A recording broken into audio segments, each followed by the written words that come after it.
Ooh, bring it on, bring it on.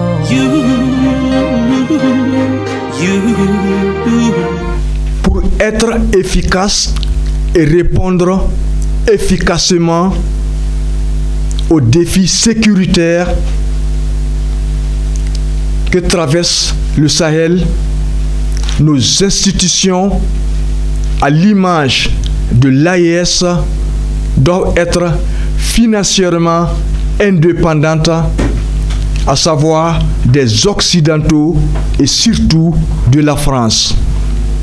Mais la question que l'on se pose, pourquoi nos deux plus grandes institutions, à savoir l'Union africaine et la CEDEAO, ne sont-elles pas prêtes à engager un dialogue franc ou un combat contre les forces obscurantistes, ces forces du mal là, qui endeuillent nos populations depuis près d'une décennie? Mesdames et messieurs, merci de suivre votre émission d'éveil mental pour une analyse géopolitique sur les lacunes et les obstacles liés à la CEDEAO et l'Union africaine, nos deux plus grandes institutions sous-régionales, dans une période où le tourisme gangrène le Sahel, avec votre coach Sékou Semporé, bien sûr. Mesdames et messieurs, pourquoi l'Union africaine et la CEDEAO n'engagent ni aucune conjugaison des forces, ni aucune aide pour soutenir les trois États, à savoir le Burkina, le Mali et le Niger, face actuellement sous les attaques terroristes,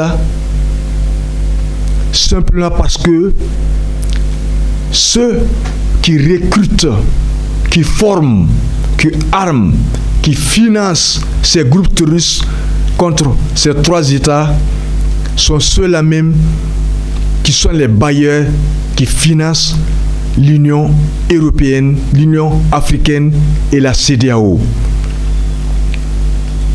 Malheureusement, la main qui donne est celle qui ordonne. Et cette main-là est au-dessus de celle qui reçoit. Malgré les preuves détenues par l'État nigérien, l'État malien et l'État burkinabé, comme quoi c'est la France qui recrute, qui arme et qui finance ces groupes terroristes, il est triste de constater que c'est cette même France qui finance les réunions et les billets d'avion de notre CEDEAO et notre Union africaine. Quel impact donc ont-elles l'Union africaine et la CEDEAO sur la vie de nos populations? À quoi servent-elles au-delà de simples déclarations ou de simples critiques? Or, leur rôle, c'est d'anticiper et d'aider les États africains et les populations à traverser toutes les crises qui s'offrent à elles, qui se présentent à elles. Mais, malgré cela, la CEDEAO se contente de critiquer, d'imposer un certain nombre d'actions, de comportements à des pays victimes du terrorisme sans aucun soutien de sa part. Enfin, sachez que ce que nous vivons actuellement n'est pas le résultat d'une erreur géopolitique ou géostratégique, mais il s'agit d'une attaque bien coordonnée, une attaque bien planifiée, orchestrée et dirigée contre ces trois États, le Burkina, le Mali et le Niger.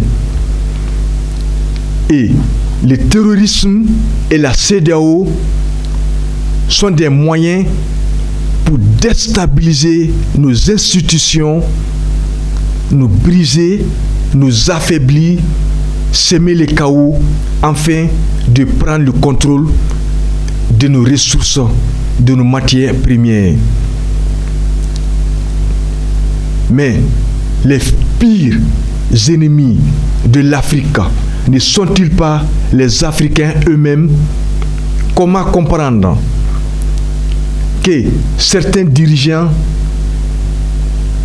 travaillent pour nous diviser davantage plutôt que de travailler pour nous unir? D'autres dirigeants et les gouvernements servent de base arrière pour les groupes terroristes, pour le recrutement, la formation des groupes terroristes contre ces trois États. Mesdames et messieurs, pour cette analyse géopolitique concernant le financement de l'Union africaine et de la CEDEAO par ceux-là même qui recrutent, qui arment et qui financent le terrorisme contre nos trois États, restons concentrés sur nos FDS, nos VDP et nos FAMA, et encourageons et soyons solidaires en les encourageant à fond.